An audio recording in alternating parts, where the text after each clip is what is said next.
coworkers. So I'm trying to, I'm like, I feel like you might have. She's actually kind of started a trend because we work in an open office, you know. So there's been some profanity this week.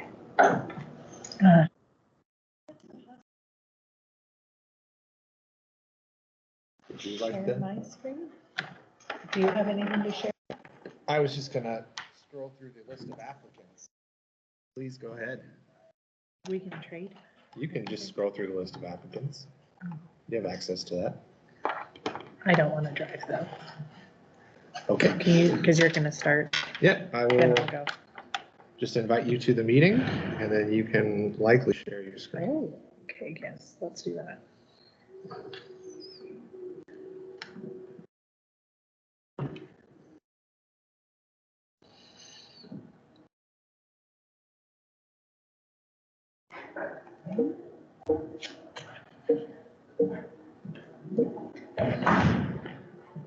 Hello, sir.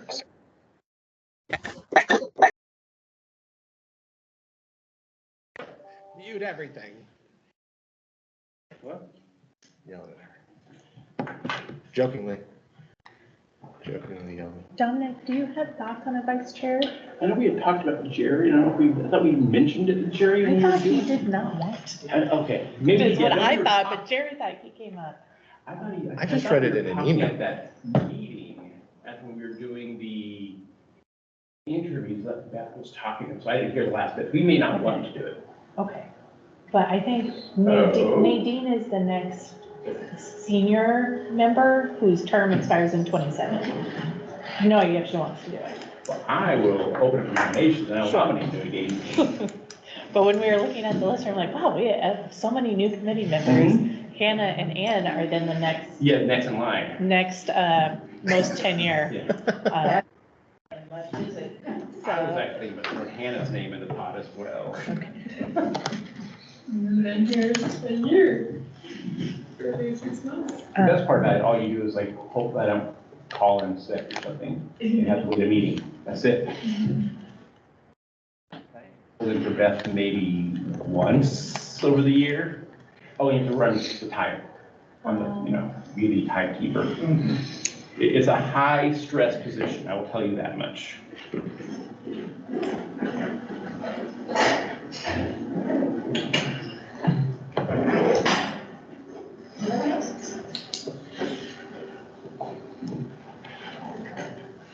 Jerry, how are you? The top of the Hello. head. How are you doing? Where in the plan do we address the Good. funding committee? Good. Is it just? Where do we address the Crows for Funding program? Yes. It is pretty late in the plan, I think. It says funding structures. I don't know that that's the right one. I don't think it is either. It's pretty, I mean, it's an objective.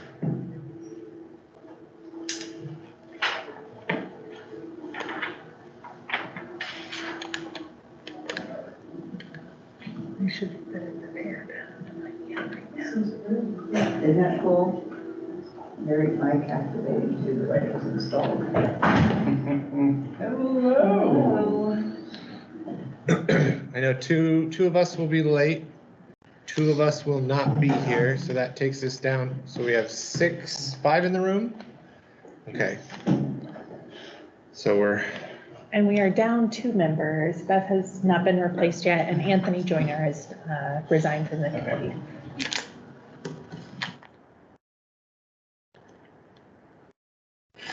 Both were council appointees, right? Correct. Yes.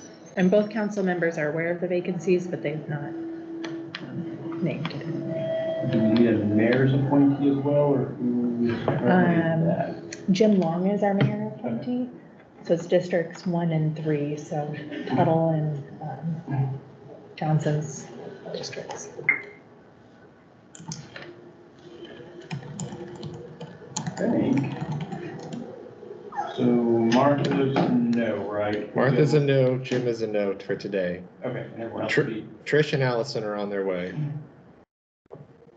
I can wait, or I can go to the first, start things up, Jesse. I am perfectly fine if you'd like to get started. But we wouldn't have quorum for Honestly, we've got over 50%. Oh, we do? Okay. Because you're down to 9. Oh, no, okay, then we're good. 5. All right, we'll get this thing going. Hello, everybody. Pretty relatively quick agenda today. It appears that maybe against their better judgment, the Arts Council has me as our committee chair, which means we need a vice chair. At one point, we were trying to solicit Jerry. He thoughtfully declined efforts last summer. So we need to nominate and vote on a vice chair. I would like to open the floor up for nominations in this group and those that are not present. We can go through seniority, who would be next in line, and work our way there. It is a stress-free position. Primary functions, still if I'm not available. I believe I did it once for Beth for one of these meetings, and then help out by running a stopwatch during the actual discussions. Hello. Hi, sorry. Totally fine. It's all my fault. So with I that wasn't perfect. lovely sales pitch, do we have any nominations for vice chair? Well, I would nominate Nadine only because she's next in line in the hierarchy of how long she's been here. Any discussion? No pressure. Yeah. I am really good at running a timer. I Yes, found out yes, earlier yes, this it's year. very good. Or last year, gosh, it's a new year, so. So you accept the I will nomination? accept. Okay. All right. Thank you, Jess. Yeah. All in favor of accepting Nadine as our vice chair? Good luck. Hi. Opposed? All right. Thank you, Of Nadine. course, yeah. Thank you for your trust. We'll see how that goes. How does that work? Now we get to pass it on to Jesse with the Yeah. first access rate. So y'all know we did wave 1 and it was very successful. I went back and have been emailing over and over again my same list of hundreds of people saying apply, apply, apply. I gave some general feedback at the start of the time period between the 2 waves to each of our rejected applicants, encouraging them to edit and reapply. Last week I went through and gave them all individual feedback to try to get them to reapply. And I'm happy to say that that effort was largely successful. We currently are sitting on 20 applications for wave 2. It does close at midnight tonight, so there may yet be a couple more coming in.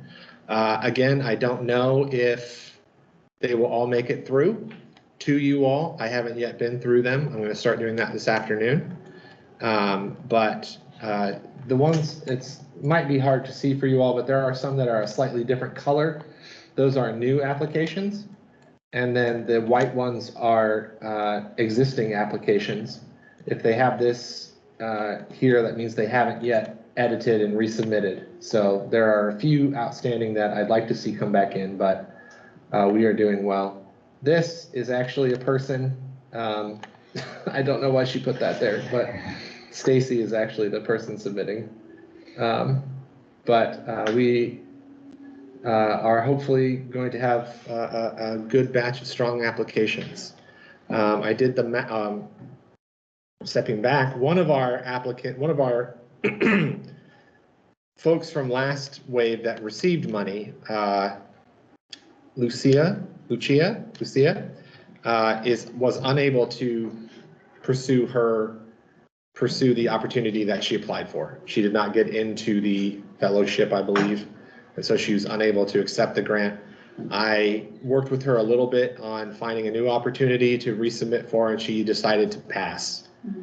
So that $1,000 is freed up to apply to someone else. So with the additional $10,000 that was set aside, we're sitting, and I'll send this out to you, but we're sitting at around $11,375-ish to give out yet. It's entirely possible, once again, that we could give out all this money in this wave. Applicants were encouraged, just like with wave 1, I said, I can't guarantee that there will be a wave 3. And I said, definitely there won't be an additional 10,000 that just shows up for a wave 3. So please apply if you want to. So nobody is expecting us to hold back funds, but again, that is within our purview if you want to. What kind of feedback have you gotten from applicants so far with this new process? I would say I actually haven't gotten a lot of feedback. Mostly it is honest questions about, you know, just how do I do this or how do I do that, and they thank me for my feedback. No one has truly seemed to have had a problem with it. I don't think it's a lot applying for this grant. Sometimes when I see how long it takes somebody to get to it and to make what I view as small edits, it seems like maybe this is a little more overwhelming than I think. But overall, I haven't received any negative feedback about the process. So I'm hopeful that continues. But once we're all done, I may, much like some of you may remember we did a couple years ago, reach out to our applicants and say, like, how did we do? What can we do better? And as far as your capacity, this isn't a whole lot of extra work for you at all? No, not at all, because I'm not trying to track down and make sure that I caught every single email that came through and that somebody didn't write something, misspell artist access, and so I lose it in the searching of my email and things like that. No, this is actually helps keep us very organized. One thing that I might do, hopefully we get through these between today and tomorrow and you have them at the start of the weekend. I'm not saying you have to get started right away, obviously, but hopefully you have them then. And one of my goals is to send you an additional Excel sheet just to help keep you organized as well.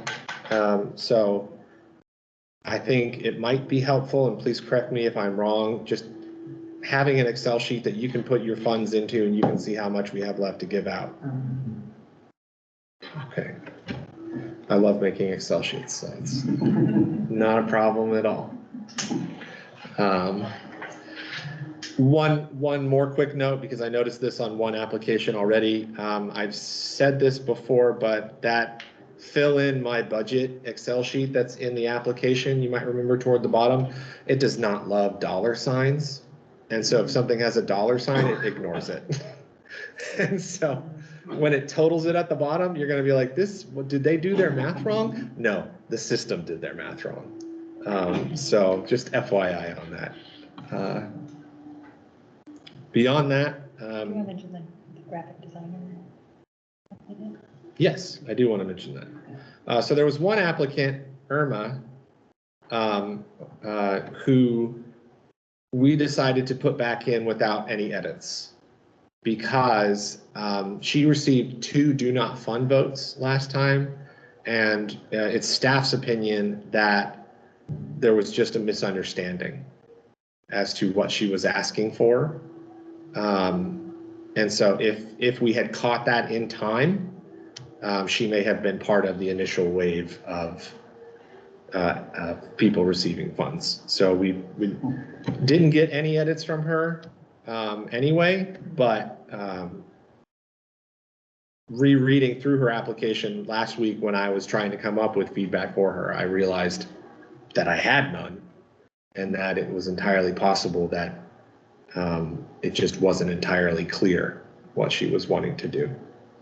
Has that been addressed with those no votes? Have you had conversations, or are you just hoping that? Right now, I'm just hoping that maybe if we give it a second glance, we can see what's going on.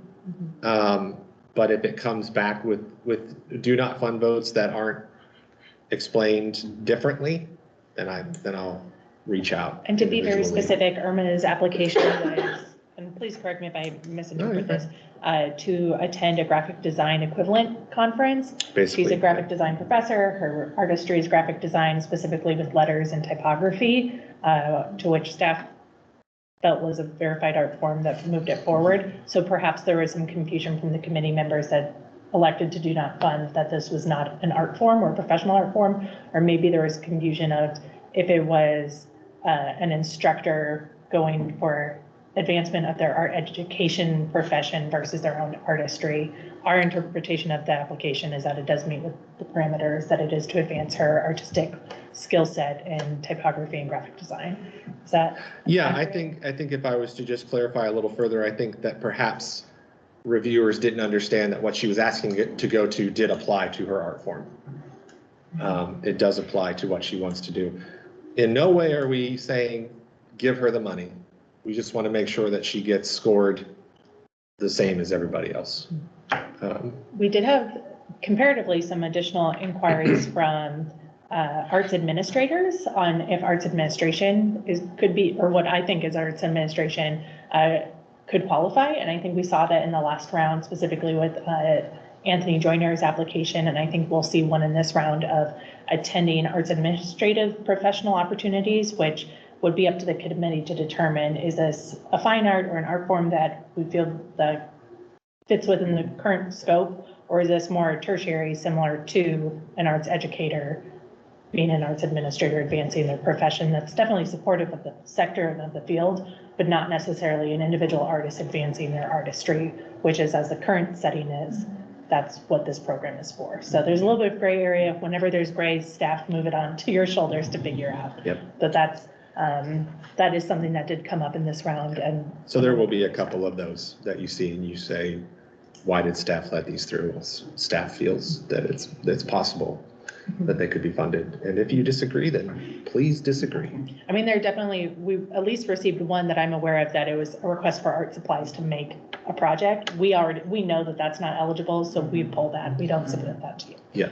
And actually that person received feedback and greatly revised their application. So hopefully it's stronger now.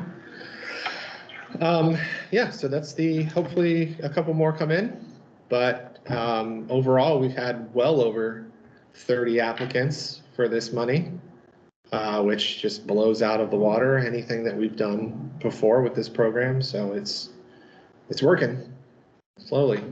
Yeah. We're aiming for March 7th to vote on these? That is correct. The next meeting? Okay. Yeah, we would like to meet on March 7th. And so, a few days before, I'll bug you if you haven't submitted your stuff, and I'll collate it all together and give you the fancy colored paper again, and you can decide how you want to pick.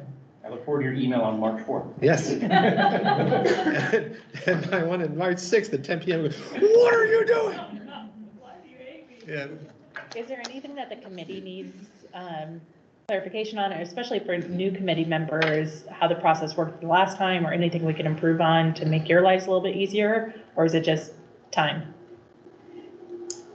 I don't know complaints. I mean, things went really smoothly as far as getting access to the information. Yeah. As always, once you see the full list of applicants, you should hopefully receive it as one email. Mm-hmm. Let me know if you feel that you can't review somebody's, and I'll pull them from your list. But having gone through recently a lot of the history of this committee, we are so far away from the original conflicts this committee was dealing with that I'm confident that this group can impartially vote for the vast majority of these applications. I think the process is a lot easier. I like the fact that everyone's involved with it as opposed to a select committee making choices. So thank you. Yeah. And again, thank you for weeding things out, because I know you do. That don't come to us that are not clear. Yes. On that, move over to Lindsay with the strat plan. Yes. So I'm going to attempt to share my screen. Okay. Let's see. I probably have to go. And this is a preface for both new and longtime committee members.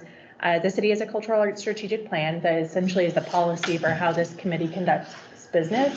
The bulk of the 2013 addendum is based on the cultural funding program itself.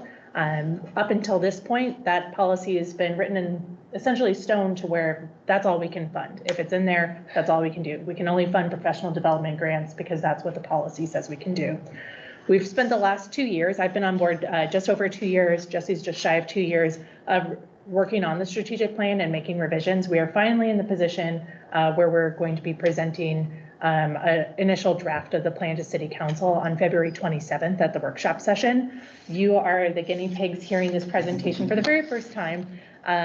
This is not the goals, the mission statement, the proposal of the plan is by no means adopted. It's subject to change based on the will of City Council, but just so you know, the work that is going to hopefully domino effect into this committee having a lot more choice and freedom into what the 2025 funding program looks like.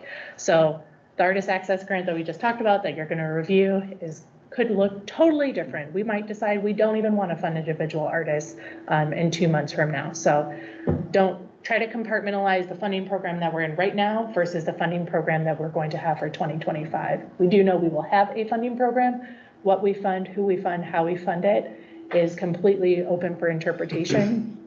At your meeting next month, staff will be presenting to this body a rough draft of what we think the 2025 funding program could look like. It will be up to this body and City Council to approve that, but we're at least going to provide, here's what we think we can do based on what we've encountered over the last couple of years, the ongoing feedback, the limitations of the audit, all the things that we know the previous plan has had very tight guardrails on. So that's the kind of the preface and the behind the scenes background. We've had a plan since 1994. It's great. Yesterday in a meeting, I said our plan is definitely working in the fact that we're moving forward, but we're moving forward at like 10 miles an hour where like everyone else is like whipping past us and we can no longer keep up with the speed of traffic. So we need a new plan that gives us a better speed limit to move. If I can just add to something really quick, that when Lindsay says we'll bring something to you next meeting, it's for like very first look at, not for any sort of action. Just want to make sure that was clear.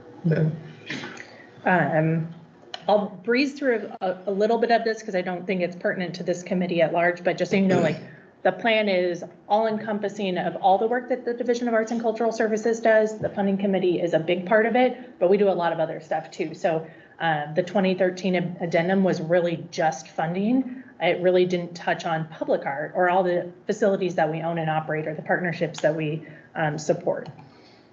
What is a strategic plan? Hopefully everyone in this room can wrap their heads around it, but it really just provides us vision and direction. It clarifies the scope of our public and private partnerships, our funding models, and our aspirational goals. And it really ensures sustainability and the vitality of our local communities' cultural offerings. So it's not saying that the city is going to be the sole provider of arts, but we are going to work alongside the arts ecosystem to advance the field. Why do we need a new one? Our sector is changing. We now have the results of the Arts and Economic Impact Study from 2023, so we can show a clear dynamic result of the impact that the nonprofit art sector that this committee supports has on our economy. So we're hoping to leverage that into increasing our funding pool in the future. We know it's a cash cow. Our funding program has not grown with the scope of our community.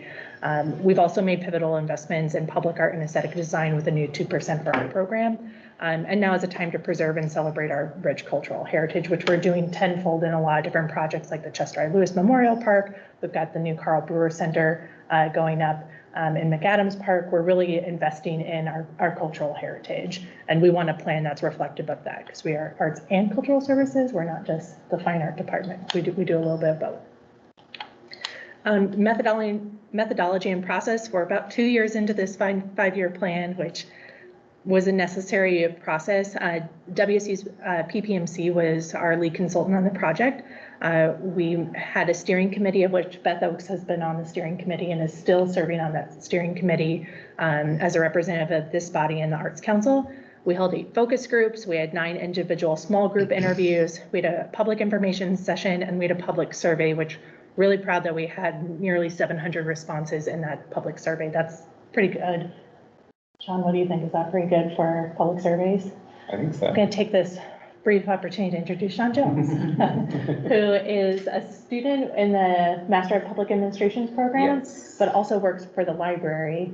And I know Sean because we used to work at City Arts together a million years ago when we both started our public service career. So he's working on his master's program right now, of which he's shadowing different areas of the city. So he's sitting in on this meeting. But you do a lot of public information, marketing, Yeah. surveying, and then, and more. Yeah. Primarily for the library. We did in-depth research of other communities and trends in the industry. Last fall, I had the opportunity to attend the National Grantmakers and the Arts Conference to really see what is the sector doing elsewhere. Though not directly part of the planning process, last year we did the AEP study with Americans for the Arts, which I think both of those processes and giant projects work really well together. So our proposal for our new strategic plan, again, this has not been adopted, but this is what we hope to do after March 7th, when we hope to have it approved by City Council. Our mission statement is to ensure that everyone has equitable access to cultural arts opportunities by activating and strengthening the creative potential of our community. Our vision is that Wichita is recognized as a community where artistic expression is an integral part of the city's success.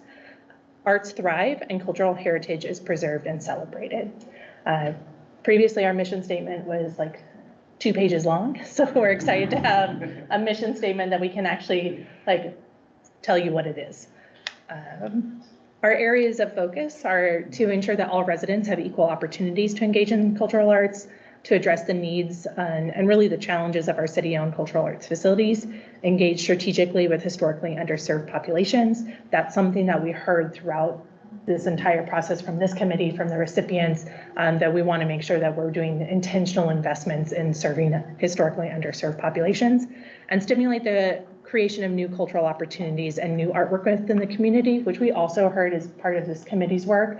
Operational support is great. We know we want to do that in the future, but how are we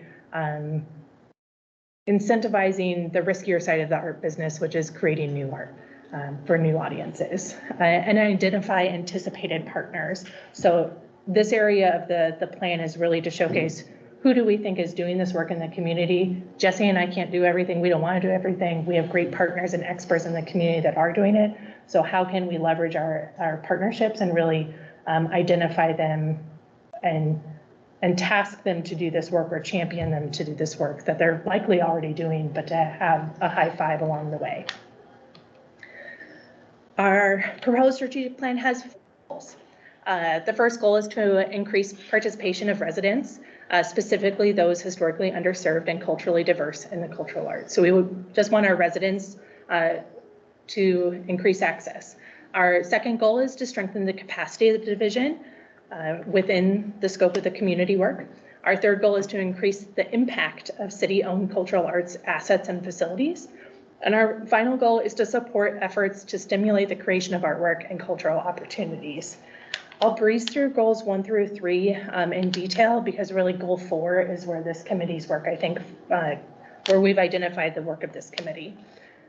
So goal 1 in increasing participation of residents, we have a couple different objectives under that. We want to increase by 10% per year in each zip code the number of underserved residents who access arts and cultural opportunities. Something that we've slowly started to do is encourage our partners to track zip codes. We know where the underserved zip codes are within our community. We know that based on our city's overall survey of services that we're doing, and have identified where we know that there's arts deserts within our community. So how can we start, 1, tracking those, and then doing some strategic initiatives to get art accessible in those areas. And then our second objective under this area is to improve communication with residents, build brand recognition for the division. It's really hard for us to communicate the work we do. It's really hard to find out what we do on the website.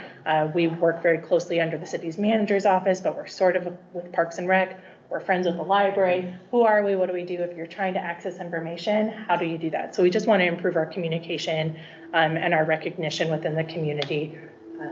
So that's our first goal. Goal number 2 is strengthen the capacity of the division in the community. So it's similar to the previous goal, but to increase funding resources and resources for the cultural arts. So look at our funding model. That's specifically for our operations. So this past year, we received our first National Endowment of the Arts on behalf of the City of Wichita. We've received them in the past as partner organizations, but we haven't truly explored alternative funding opportunities for the city's division to operate. Our partners are doing a great job at it, but we think that we can do better. Apply for and receive more grants, diversify resources, assess the percent for art ordinance, and assess our funding structures and the market rates for cultural arts needs. So that's really thinking about our cost recovery rates that we currently operate under and our billables. So the fees that we apply at classes here at City Arts, our rental rates at different facilities, are we really within market value? We don't aim to make money, but we want to make sure that we're using best business practices with the city resources that we operate, but also to ensure they're accessible to everyone. And then to create an efficient and effective workplace environment for the division. Again, we are a very small team. We partner across the board, but it's kind of confusing internally within our structure of who does our payroll, how do we put in a work order for different things. Administratively, we're a team of 3, Jesse, myself, and Jana Irwin, our public art manager, and then we partner galore across the city from there on. So just creating some better efficiencies in our workflow. Goal 3, increase the impact of city-owned cultural assets in our facilities. It's not top secret that our facilities have some maintenance challenges. So we really want to make sure that we are ensuring that our cultural assets are a source of community pride and that they're accessible. So looking at our ADA capacity, making sure that things like our public art collection are appropriately signed and that signage is accessible to anyone that's trying to view it. We want to increase the number of cultural facilities and assets that are available to meet our community's needs. So we know we are lacking in performing arts venues within the community. How is the city doing that? What are we going to do? So this actually puts it in writing that we can work towards that and establish Wichita as a regional hub for cultural arts. I'm going to keep flying because goal 4 is where this committee's work really falls into place. Partner with organizations to increase the number of paid professional opportunities for artists and arts organizations in the community. So we really want to value our sector as professionals, and we want to make sure that artists and arts organizations have competitive budgets to work with. So our strategy under that is to revamp the allocation structure of the cultural funding program to support growth, creativity, and accountability, and some more other stuff there. Effectively, if this goal passes as it is written, it then replaces the addendum from 2013 and allows us to have flexibility and freedom. We spent a lot of time in figuring out how to word this, and it may not be perfect wording, but we believe it gives us the domino effect in order to have this body make recommendations to City Council that are reflective of our community. So if we have another pandemic or if we want to turn this funding body into emergency relief because it needs to respond to what's happening in the community, we have the flexibility to do so. So it's not to say that we don't have anything else in the plan about it, but it's to say that this now lets us completely rewrite it. So what the 2025 funding program looks like is not necessarily in the plan directly. It's going to be just a scope of work that we do under the auspice of the plan. Our timeline is, this is a 5-year plan. We know that strategic plans in government can often turn into like 10, 15, 20-year plans as our last one did. So again, we just wanted to make sure whatever we put in this plan gave us flexibility to not get stuck in the way that we felt very currently stuck in our current plan of not being able to move or respond or be nimble to respond to work with our community. But it is a 5-year plan. We know that to achieve this plan will require resources and it will require structure that currently don't exist. So in order to accomplish these goals, we're going to be presenting requests. Those requests don't necessarily get approved, but at least gives us more fluidity into making those requests.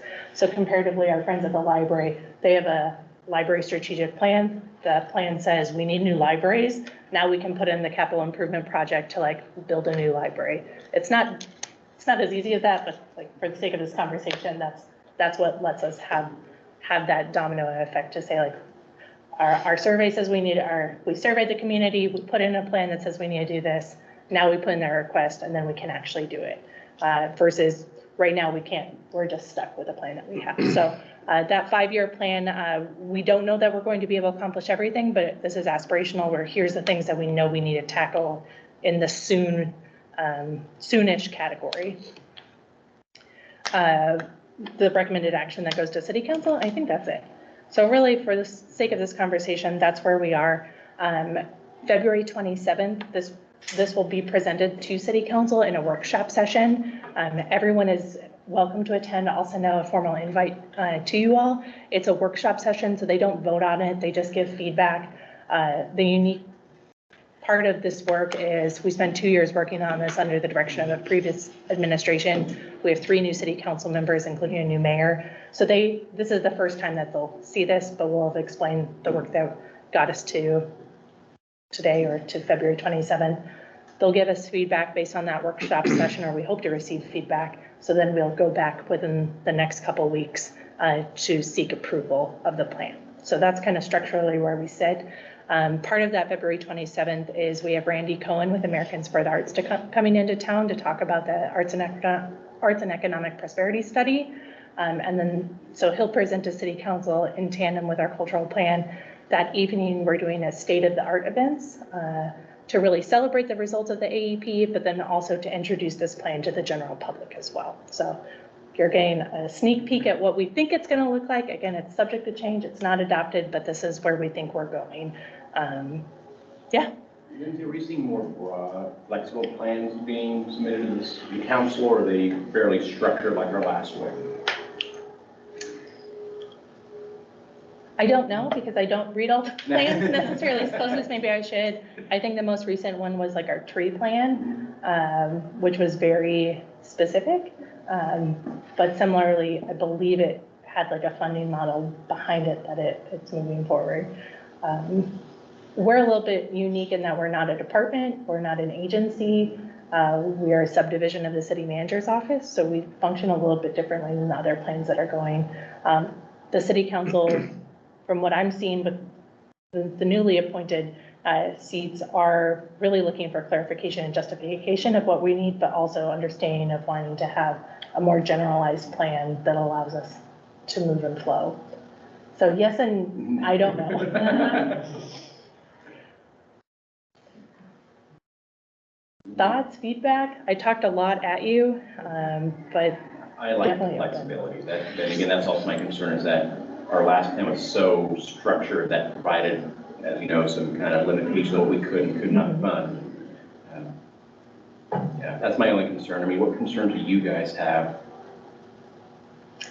Obviously, you love your new. Well, I mean, our concern is we've got a lot of work to do. Right. This doesn't solve that work. It just allows us to do it with more flexibility. We're in a really unique time in general as an arts community because we have significant leadership changes happening every which way, specifically with our cultural institutions. So we have one pot of money that funds essentially outside partners, our cultural institutions, Art Museum, Museum of World Treasures, Aviation Museum, Historical Society Museum, Indian Museum, Arts Council. I think I actually got them. Usually when I start naming them, I forget one. We have the bulk of that pot goes to fund those organizations. What's left of that pot, this committee distributes to the community. We would like to really look at it holistically as the whole pot. Why do we write blanket checks to the cultural institutions? Not that they do a bad job by any means, or that the city shouldn't be strategically invested in them, but to think about the work that this committee does. If we know we are funding the Symphony Music Theater Wichita Tallgrass for 15 years on end, at what point is it no longer a competitive application, and then we just make it a legacy program that we have some parameters in, so we can leave the competitive side of things to new things that are popping up and funding programs and festivals and artistic presentations that may not be a formal nonprofit, but may not be an individual artist. So we don't really have a way to do that right now. So we're really looking at creating some sort of legacy program, and then kind of in everything else, like pitch us the idea, because art doesn't always fit in a box. So we want to have a fluid box that we can entertain exciting things as they are presented to the community. Is that what? We have a meeting on the books tomorrow to really. We're still figuring it out as well. But I think that's where we hope to go with this program. And similarly with that, whatever that legacy program looks like, our current structure is once you're in, you're in. You have no way to get in. You also have no way to get out. So if we have a really high performing organization, that's just crushing it, we have no way to like say this, we want to go all in and support the work that you do. Similarly, if we have a low performing organization, we have no way to pull back or draw back, or to say, thank you, unfortunately, we're no longer interested in partnership. Once you're in. So not having that flexibility is really not reflective of our community as it grows and changes and ebbs and flows. And our current cultural institution program is strictly brick and mortar operations versus these other organizations that I think would fit within an institutional vocabulary. If we look at our it's hard to say New York City's our counterpart, but New York City's cultural arts legacy program includes Broadway performing arts assets. It's not just the hard assets of brick and mortar. It's the longtime Alvin Ailey. It's programs that are not just the buildings. They're funding programs that they are essential to their cultural community. New Orleans has a similar program to where they're funding cultural ambassadors as individuals because they know that those street performers absolutely make up the cultural vibrancy of their communities. So they don't kind of fit into this like professional development wing or institutional wing. We want to have flexibility in that, or we want to allow this committee to have the flexibility. We're assigning nothing. I want to be very clear on that. But we want to be able to be reflective of where we're flowing. And some more historical knowledge. I can talk forever, so someone cut me off at some point. When this funding program began, there were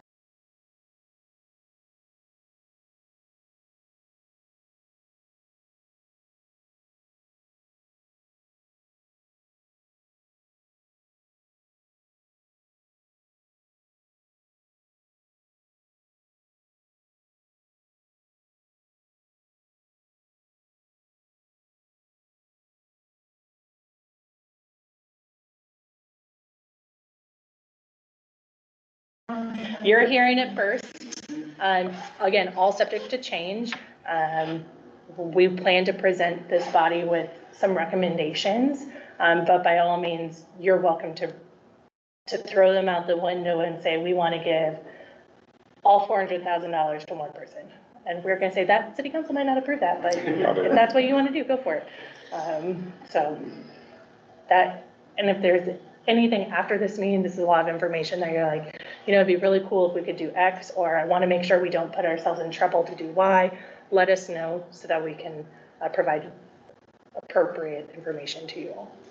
I really like the flexibility myself and the focus on experiential art, for instance. I mean, just those people who are thinking differently right now and need to be seen and heard. And I think this allows them the opportunity, you know, to be funded in some way. So, like the street artists. It's sort of thinking about it as many new pots, but also one pot, you know, now, 'cause I don't think we want to stop giving operational funding because it's very hard to get. And I love the idea of the legacy, just moving some of these people who have been here for years and have applied and applied and applied, and they are getting something every year. Well, let's just, you know, have a cutoff date and move over into the legacy That's category. where the It's sales starts coming guaranteed. in. We're working on our arguments. I wrote a 14-page document of how this program could look. Other things for this committee to have in your back burner is once it opens up broader, we will likely have more applicants. That's not a bad thing, but it puts a lot more work on your shoulders of who do we fund and who do we not fund and why. Giving everyone $1 versus giving a few key dollars, I think, is a tough decision that we're very thankful for your service to this committee and doing, because that's really hard. One thing that we're seeing across the sector that at the Grantmakers and the Arts Conference I attended was fund deep, not broad, to really do intentional deep investments versus broad investments. That's something that the sector is really encouraging right now, which historically I think it was the opposite. We want the city logo on a little bit of everything, which there's a strategy to that as well, but really funding broad. And just because you fund one entity a large amount one year doesn't mean they're guaranteed to get it the next year. So I guess there's one more thing that I'd like to add to this is that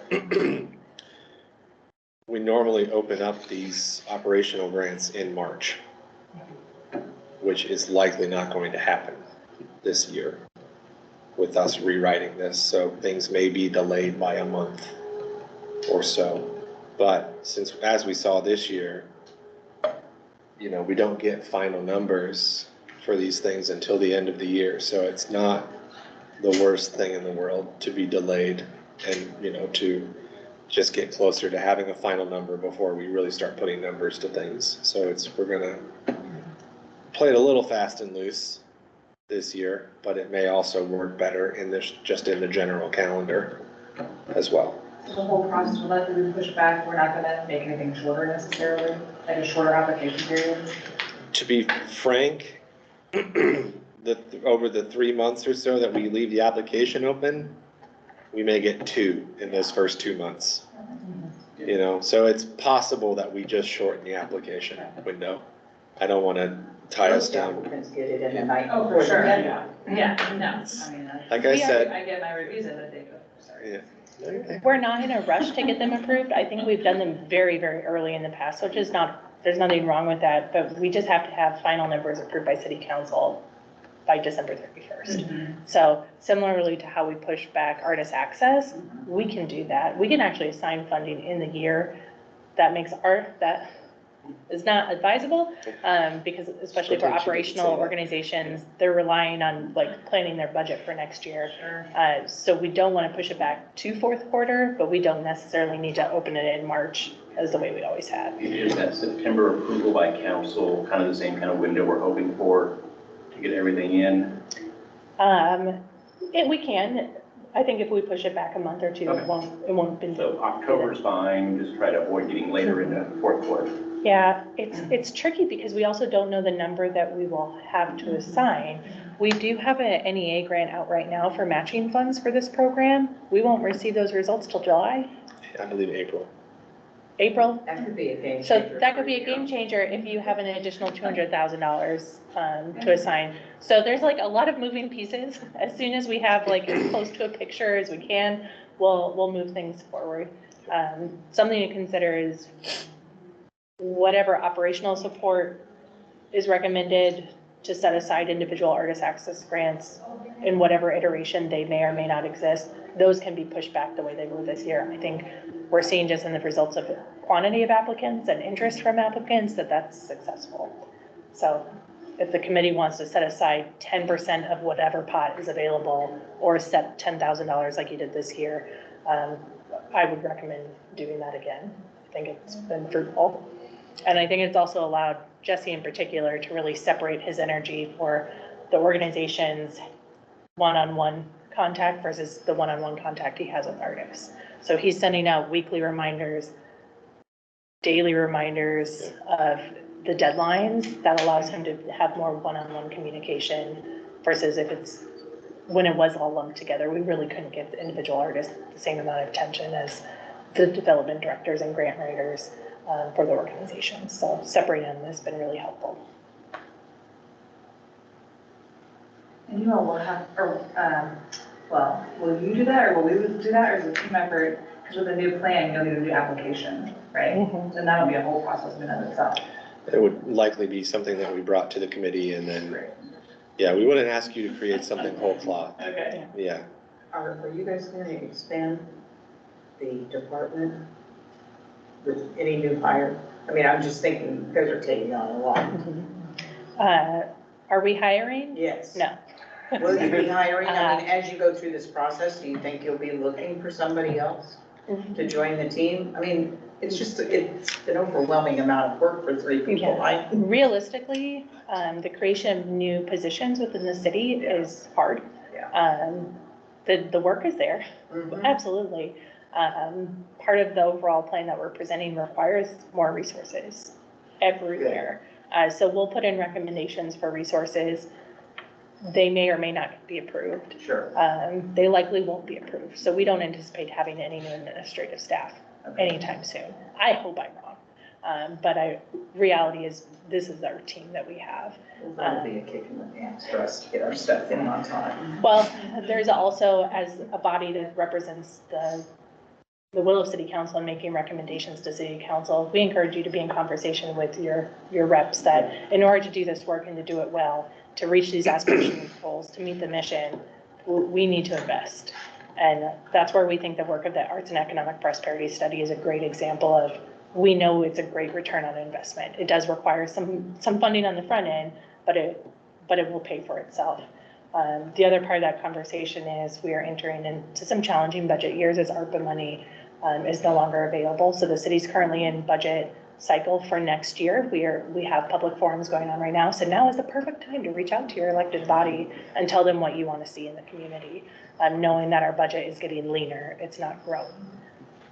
We don't anticipate receiving cuts, so that's good.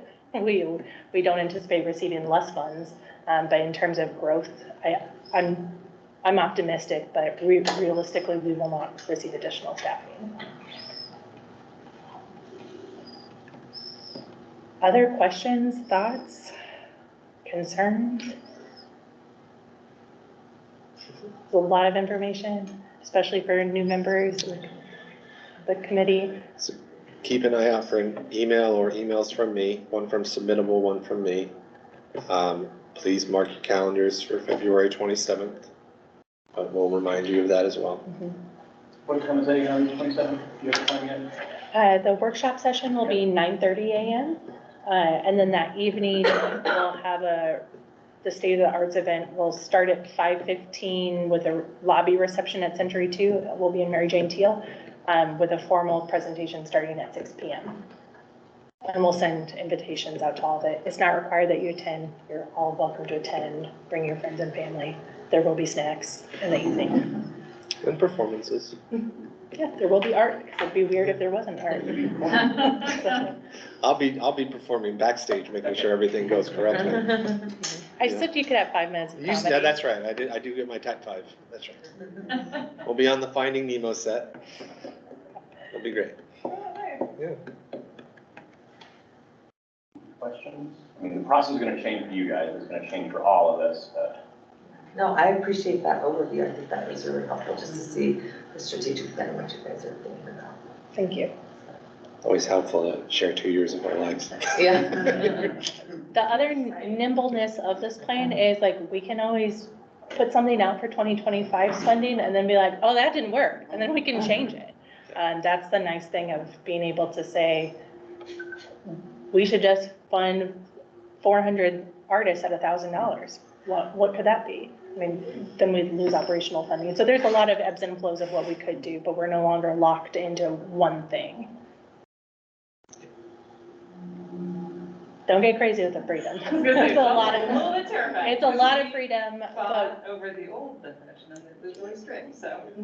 We'll bring plenty of ideas to the table that you can nitpick or throw out or champion. So we're not asking you guys to create if you don't have that in you.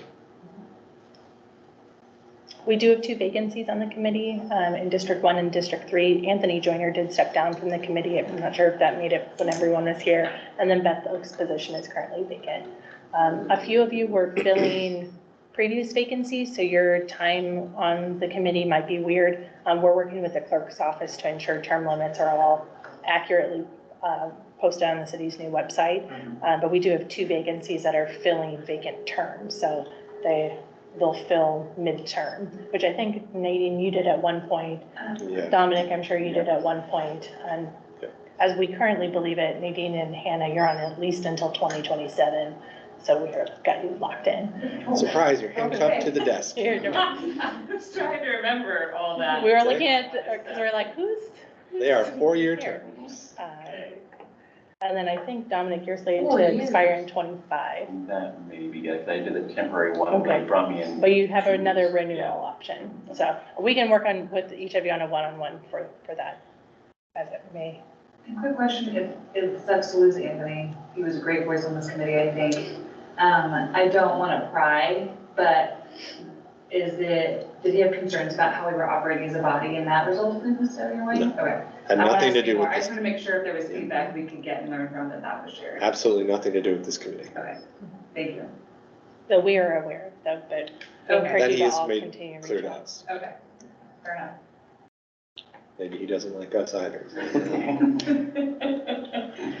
I hope not. I will say in the staff typically make recommendations to city council on appointments if they're requesting it. One thing that we know about this committee is that we definitely need more diversity and equity within the committee and its makeup.